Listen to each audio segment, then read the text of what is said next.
As I said in this class, our goal is to be able to find reactions and draw the bending moment and the shear force for very simple structures.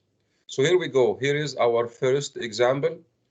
And what you see on my screen is a very, very popular structure. It's called three-hinged frame. And why do we call it three-hinged frame? Because we have a hinge, a hinge, and then a third hinge here. That's why I call it three-hinge frame. And again, dimensions are very simple. 6 meter span, and then 6 meter height to this ridge, and 3 meter to this eave here. And to make it simple, I'm having only one single force. And it's this force, we call it a point load, because simply it acts at 1 point. And the way we measure the point load will be in kilonewton. So the load here, or the force, is 15 kilonewton. In this example here, I'm not really interested to draw the bending moment and the shear force. However, I want to be able to find the reactions on the support. So guys, here is your first step. That's what you should do as a first step. Okay, the first step is to identify the type of the support. Okay, to identify the type of the support. And when I say identify the type of the support, you need to say the support is a hinge, roller, or fixed. Okay, so obviously we have two supports here, one at point A, another one at point C, and both of them, they are hinged support. Remember, this is not a support, huh? So this point is not restrained in the space. It can move, and it will move. However, those points, they are not allowed to move in X and Y direction while rotation is completely permitted. Once you say my 2 points, A and C, those are hinges, here we go. That's what you should do. You're supposed to call the reactions, because the reaction at this points, those are unknown. It means that's our job. We need to find them. So guys, you can see on my sketch here a point A, and because it's a hinge, I'm expecting to see two reactions, one in the Y, one in the X, and the way we call them is A sub X and A sub Y, okay, in green and red respectively. Same at point C, it's a hinge, so I'm expecting two forces or two reactions, one in the X and one in the Y. We call them C sub X and C sub Y. Now, what happened next, which is very important, very, very important, is you need to have an assumption of the direction of your reaction. In my picture here, I have assumed that my CY is going up and my AY is going down, and my AX is going to the right, and my C sub X is going to the left. Is that a must? Is that a Bible? That has to be like this way? Absolutely no. You can assume the direction of the reaction any direction you like. Any direction you like. The thing is, you will see as soon as we finish the analysis, we will come up with some equations. And when we find the value of, for example, the C sub X, if this value happens to be positive from the math, then it means what we have assumed was true. And if we found out that the Cx from the mathematical analysis is negative, this means it is opposite to what we have assumed initially. So it is up to you. You can simply assume all the Y reactions going up and all X reaction going down. It doesn't really matter. Okay, again, along the way, I'm going to point this out one more time. So again, you have to identify the reactions, the type of the support. You need to identify how many reactions and assume their direction. Then we will be on our way to start the structure analysis or finding the reactions. Guys, the way we do it, as I said before, we have built an entire science based on 3 zeros. And those 3 zeros, we call them equilibrium equation. It means the rigid body is in a static condition. It means it doesn't move. It means the sum of the forces in the x direction is equal to 0. Similarly, in the y is equal to 0. And since it doesn't rotate, sigma, the moment around any point, is equal to 0. Okay, let's try to apply those three equations on this simple structures. Okay, so guys, the only thing I can tell you, there is no specific order for applying those equations. What does it mean? It means we can start with the sigma moment equal to 0. We can start by sigma forces in x equal to 0. It doesn't really matter the order. Really, what matters is you have to be smart, because simply when you are smart, then you save a lot of mathematical, effort. For example, here I could start with x, and I could say a relationship between a sub x and c sub x and 15, because all those are the x forces. However, this doesn't help me so much for now. Same as for the y, I'm gonna say, okay, for the y, I have a sub y and c sub y. And again, it doesn't help me because a single equation has two unknowns. So it's not really mathematically very beneficial. However, look at this, please. What if I say, let's find the bending moment around one point? Remember, when I say bending moment around any point, I'm really saying any point, which means this point could be any point in the space, or it could be any point on the structure. Now, my advice for you is to be smart. And I know, guys, you guys are very smart, and probably your instructor in the first year taught you those tricks. If I take the moment around B, my problem is not really solved, because you can see my equation will have so many unknown. However, if I'm smart, what if I decided to take the moment around point A? So I'm going to take the moment around this point. And why this is smart? Watch this, please. Watch this. When we take the moment around any point, the moment is simply a force multiplied by a distance.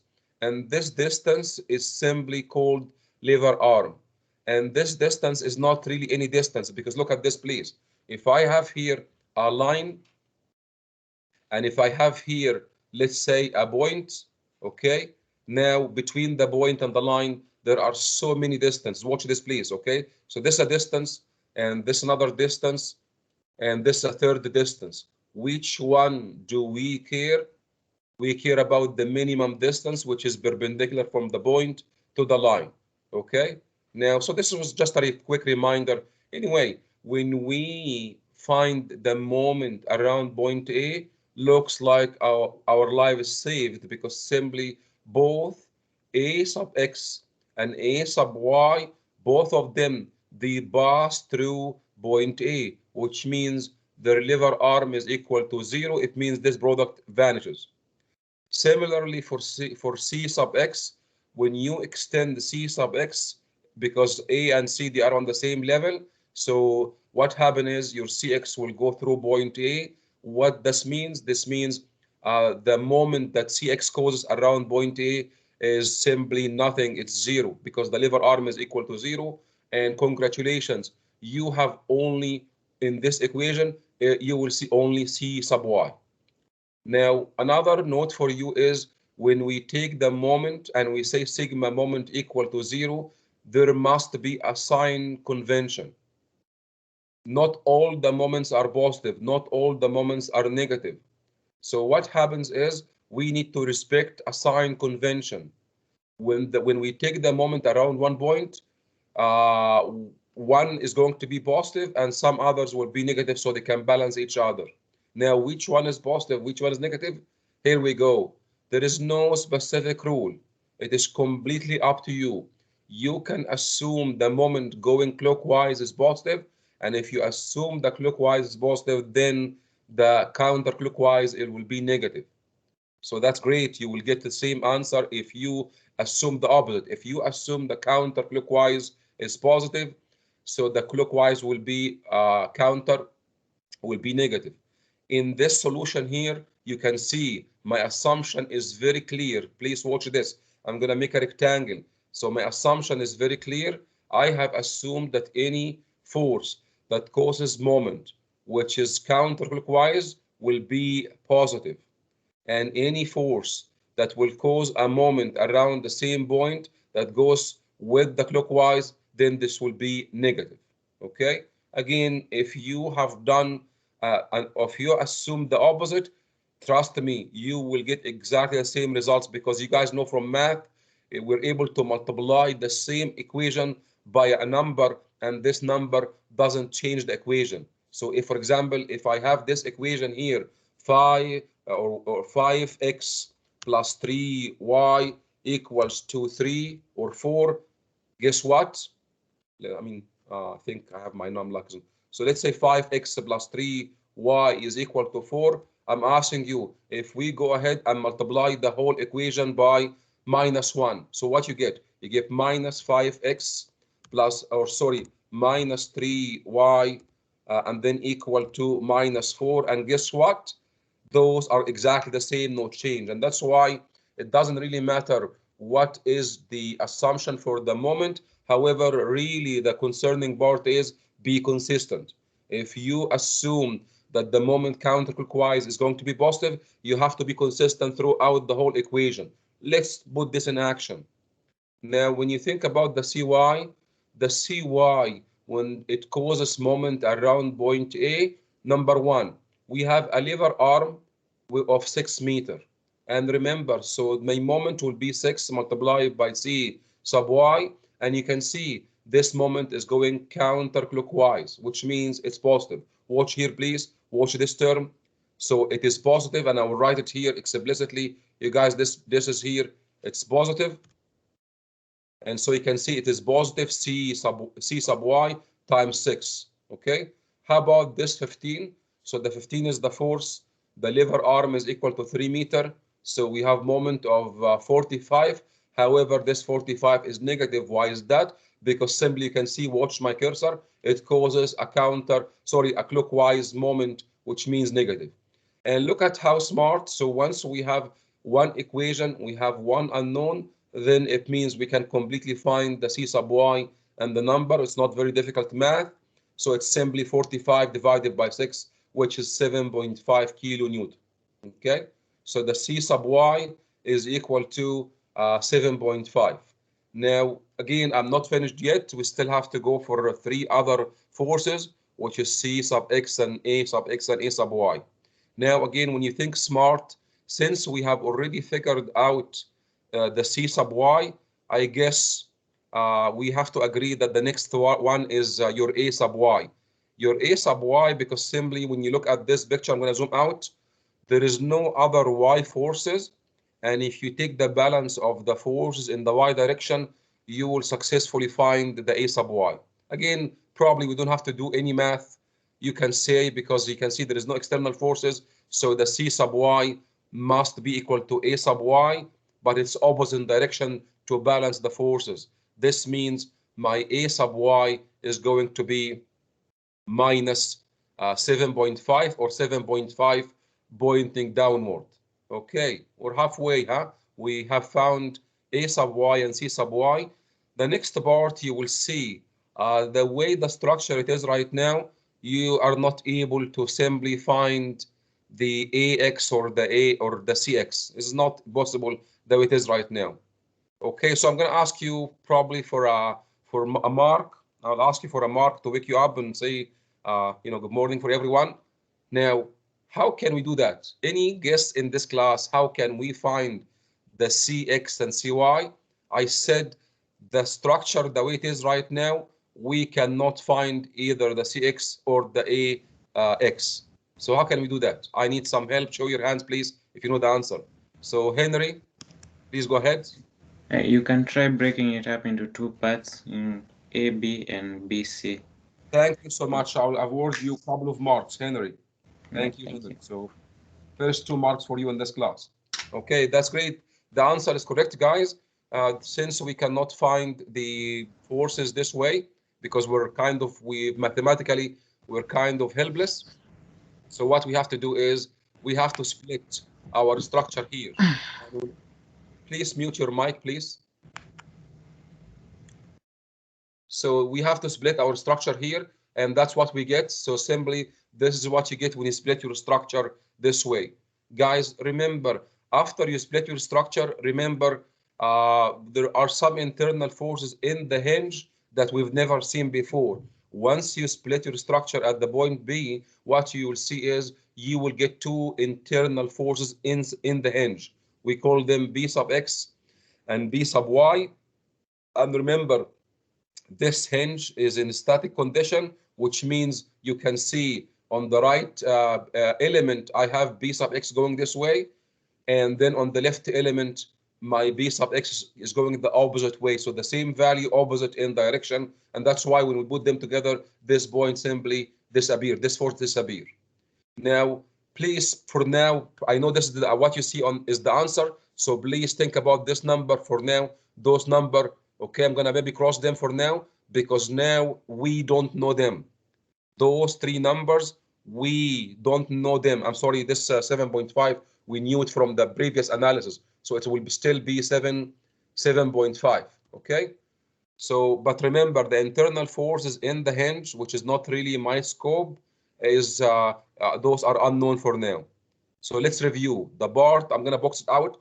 This part for guys for now. This part is what we know is the CY, which is 7.5 going up.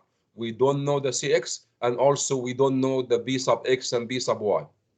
Then it's not very difficult when you think about it. You know, things now are very easy. How can I find the C sub X? Think smart. For this part, we can write same three equations because this part, it doesn't move X and Y, it doesn't rotate, and that's why we can write another three equations. Remember, when I take the sum of the X, sum of the Y, the sum of the Y, for sure, if I do the sum of the Y, then I can find the B sub Y is equal to 7.5.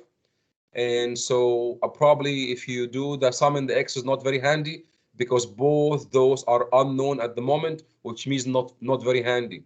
So I'm going to go ahead to the third one, which is sigma moment and around any point. Now, as I said, be smart. When we take the moment, looks like this is the best option. If I take the moment here around B, this is the best option. And why is the best option? Because simply my two unknowns will go away and I'm left with one equation that contains your C sub X. Let's do it, okay? So guys, when I take the moment around B, I'll do it one more time here. You can see down there, I'm getting the moment around point B and need to remind you, this is my sign convention. Anything that goes counterclockwise, then in this case, it's gonna be positive, clockwise, it'll be negative. So when we look at the C sub X, or sorry, number one, the 7.5. So the 7.5, what is the lever arm of 7.5? Remember, the lever arm is the distance between the force and the point around which we take the moment. So my force is here, my force is acting vertically, and to the point, this is my distance, and from the geometry of the structure, this distance is here, it's a 3 meters. So 7.5 times 3, that's my first moment. And remember, this moment is going counterclockwise, so it is positive, and you can see it's here. So here we go. Here is my 7.5 times 3, and it's positive. You can see it is positive. The next one is the C sub X, which is, you can see it is C sub X multiplied by the lever arm, which 6 meters. So what happens is actually I'm sorry, because you know this part here is about the member AB, and so guys, we're talking about the other side. But again, what I said so far is correct, but it's not really this equation. Okay, so I can write it for you guys here. So my equation will be negative C sub X multiplied by my 6 meter, and this equal, or sorry, plus 7.5 multiplied by 3 equal to 0. And I'm going to expand this one. So guys, take a moment and see, okay? So I'm gonna move this equation here. and this equation applies to this part. Okay, so it's very simple. You can find your Cx is equal to 3.75. Okay. So guys, once you find your Cx, we're done, because simply let's go back to our structure. If we now know the Cx and the C sub y and A sub y, now we can go back to the entire structure and we can find Ax from the balance of the forces in the x direction. Okay, guys, let me ask you, do you have any questions so far? If you have any questions, show your hands and I will give you turn. That's very simple. Very, very simple structure. No super science. All I'm gonna give you is just tips. Please be consistent. If you decide something, keep it consistent. The problem is, and this causes a lot of problem, is students while they are writing the moment equation, whether they change the sign convention, so they are mixed up, or they forget about some forces. So make sure that you include all the forces and make sure that you're consistent throughout the whole equation. Very, very simple. Now let's move on to another part and then we can split into groups. Okay, let's do it. So I'm gonna, guys, this document is already available on the D2L. It has probably more examples for you. So I'm gonna leave this up to you for reading if you want to exercise, and I'll give you more questions in the class today. Again, I'm gonna cover only a few of them. So really my focus is here. So this is my focus, okay? So guys, here I have a beam. The quality of the graphics is not really perfect. The resolution is not high, but hopefully you guys can see. I have a beam, and this beam is total of 7 meters. You can see dimension. The sub dimension is 2, 3, and 2, which means we have total of 7. Only 2 forces acting on point B and point C. It's 14 kilonewton going down and 28 going down. And so really the purpose of this example is to draw the bending moment and the shear force, the bending moment and the shear force. Actually, to be honest, I'm sorry, because this, if I teach you this one, it doesn't contain all what I want to say. So forgive me for that, please. I'm going to go through this one, not the first one. And I will tell you why. This one here has a uniform load and have a point load. So really it will cover everything I want to say. The first one has only point load, which doesn't cover everything I want to say. Again, let's say it one more time. So I have here a simple beam. The beam is supported at point A and point B, and we have 2 loads. We call this one, we call this load uniform load. Uniform load. And this load here, we call it point load. We express the value of point load in kilonewton, and we express the value of the uniform load in kilonewton per linear meter. Dimensions are 4 and 4 and 2. Now, what do we need to do? What is required? We need to simply find the reactions, and then from the reactions, we can simply find and draw the bending moment and the shear force.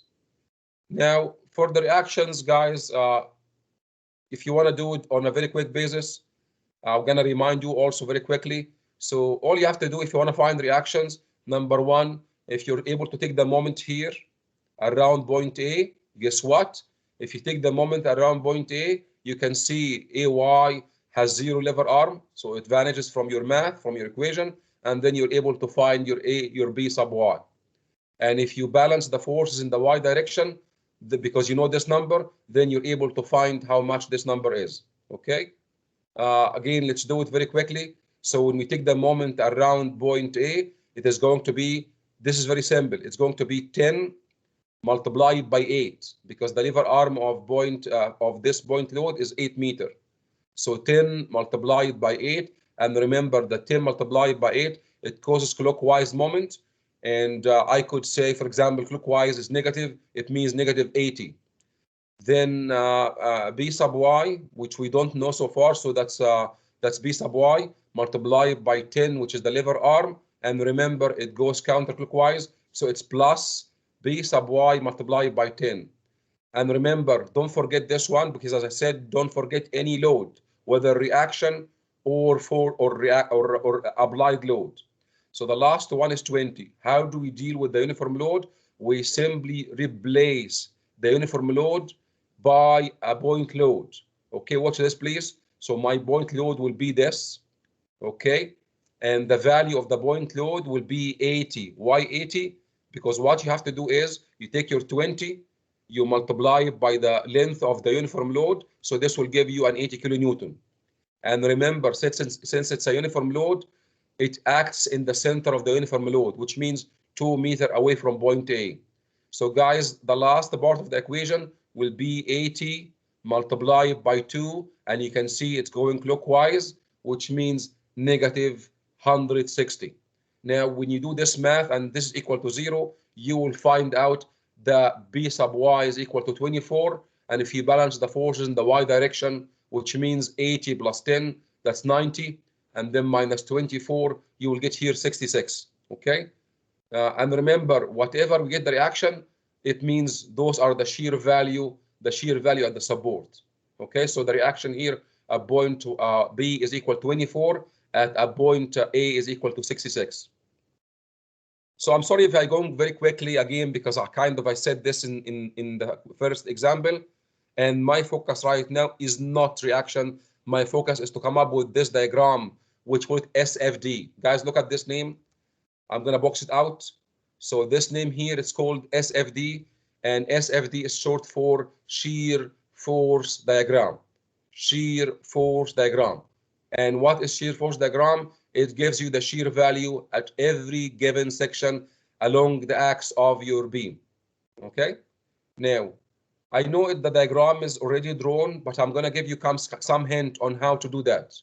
The easiest one is we always start from the left. Always start, guys, from the left.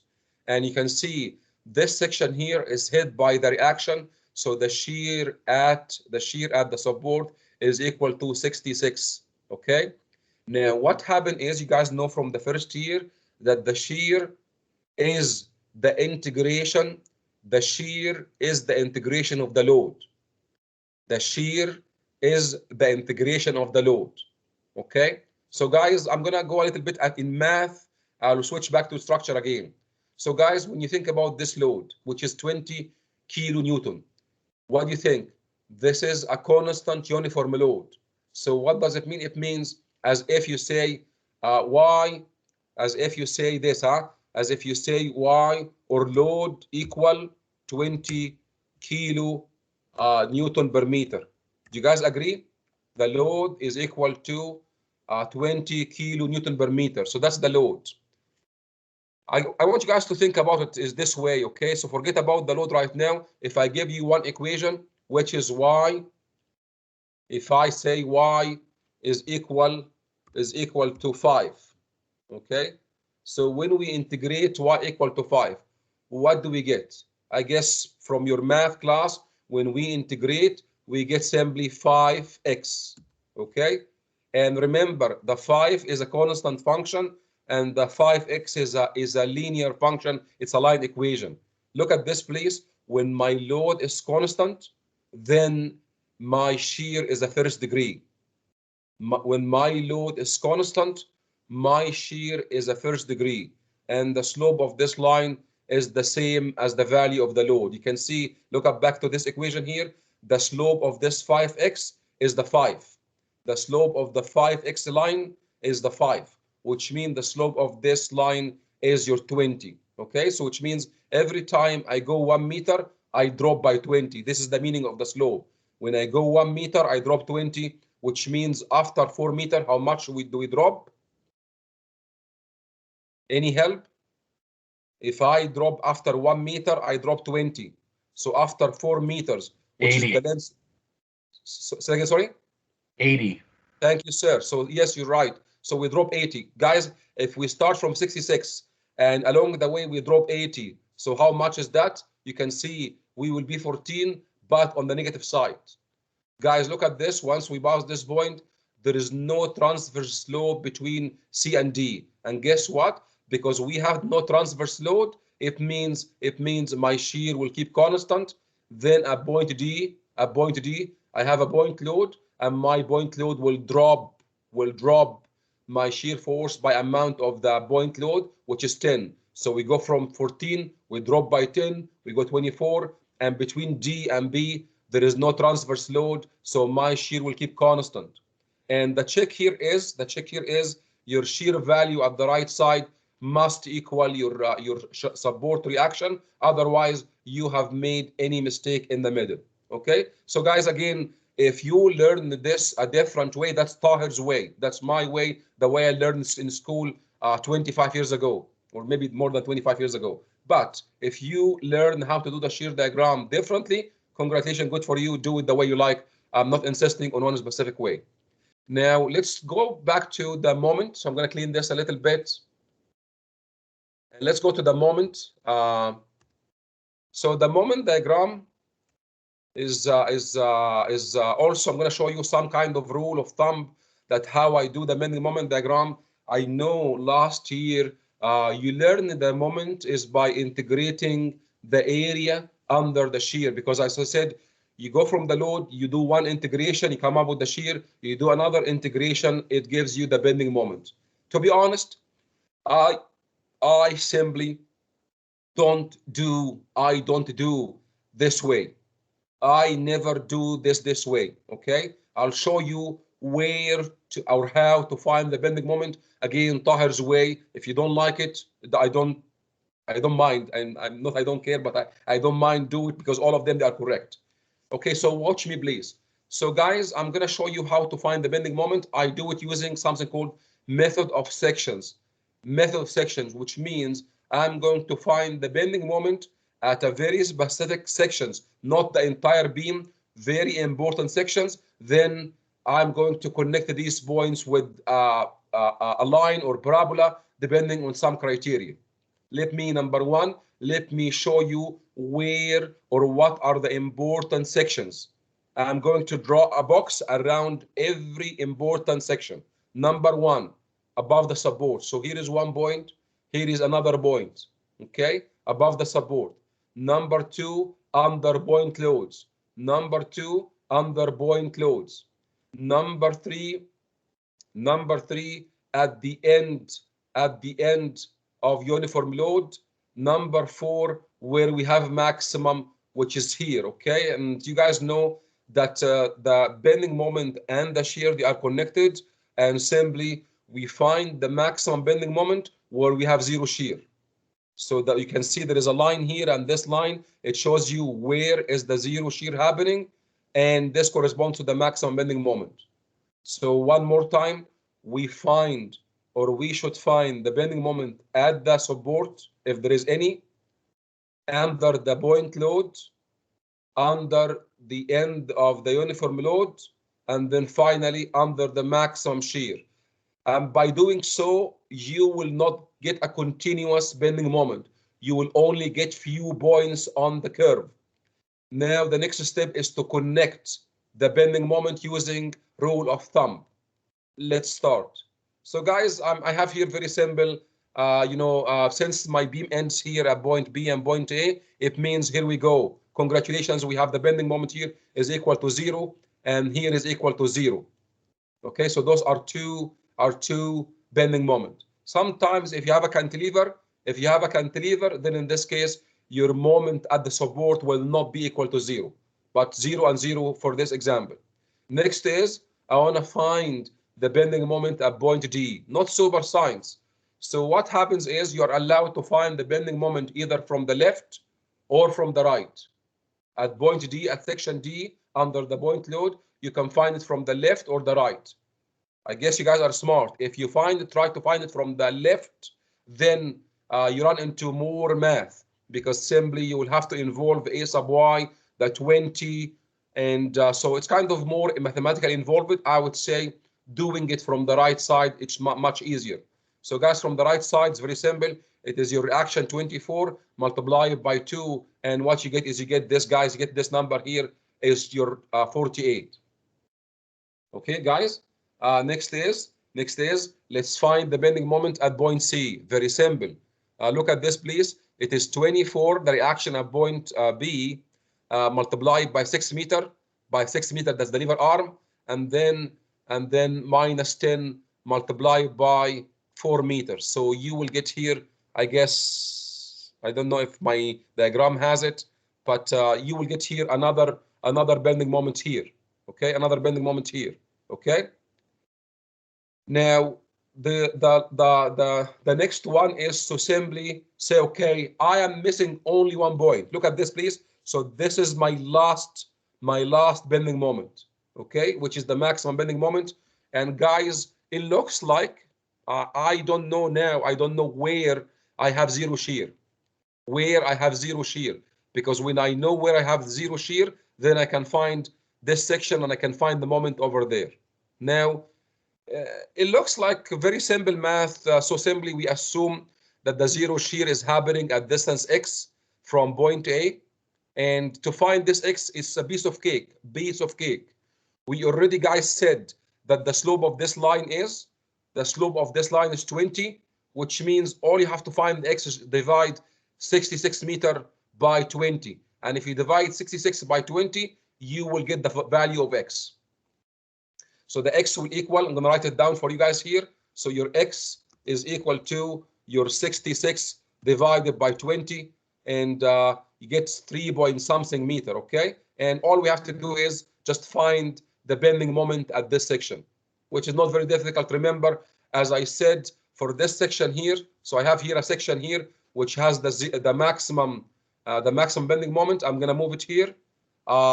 You can find it from the left, you can find it from the right, that's up to you. But I would say finding the moment at this section from the left will be easier, because simply what you have to do is you say 66 multiplied by any help. Can I get some help?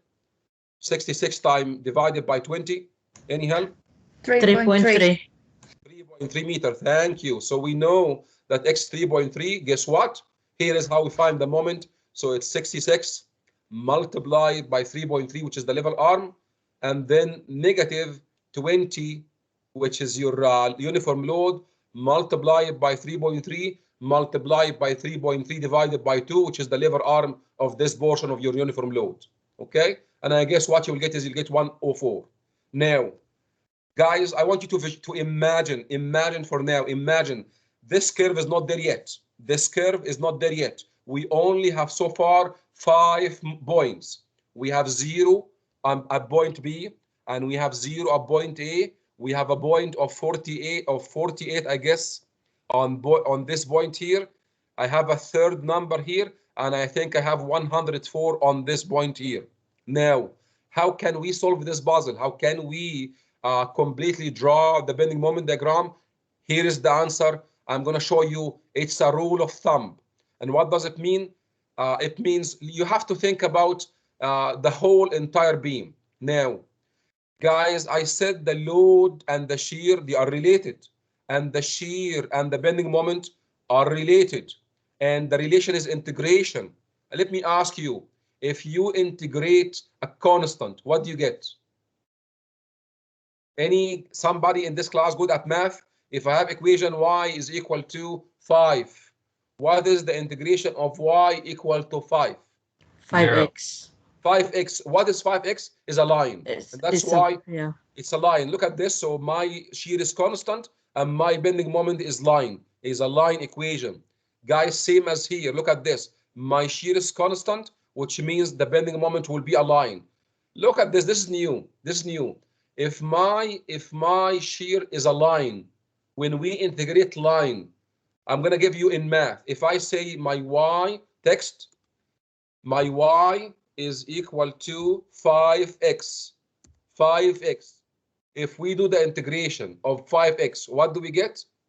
I'm going to save your time. I know that you guys are smart and good at math, but this is 5 over 2x squared, which means when we integrate a line, we get a parabola, a second order. Guys, in math, there is something called equation order.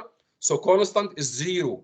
When I say 5 equal to, y is equal to 5, I'm going to write it maybe a little math lesson here. So y is equal to 0. This is a 0 order equation. And if I say y is equal to 5x, This is called first order because the power of x is 1. If I do one more integration, I get second order, which is polynomial. And that's why between this point and this point, because of the shape of the load, then we have a parabola, okay? Hopefully, guys, this will tell you how Tahir does and draw all the bending moment and the shear forces. Now, I guess we can take probably 5 minutes break. And then after you come back, what I will do is I'm going to let you guys go to the rooms, okay? Now, every one of you has own room. Go to the room, and inside the room, I will give you some problems where you have to work on this problem probably for 30 minutes. Okay. So I'm going to stop the recording, and I will see you guys at 8:50 sharp in your room. Thanks.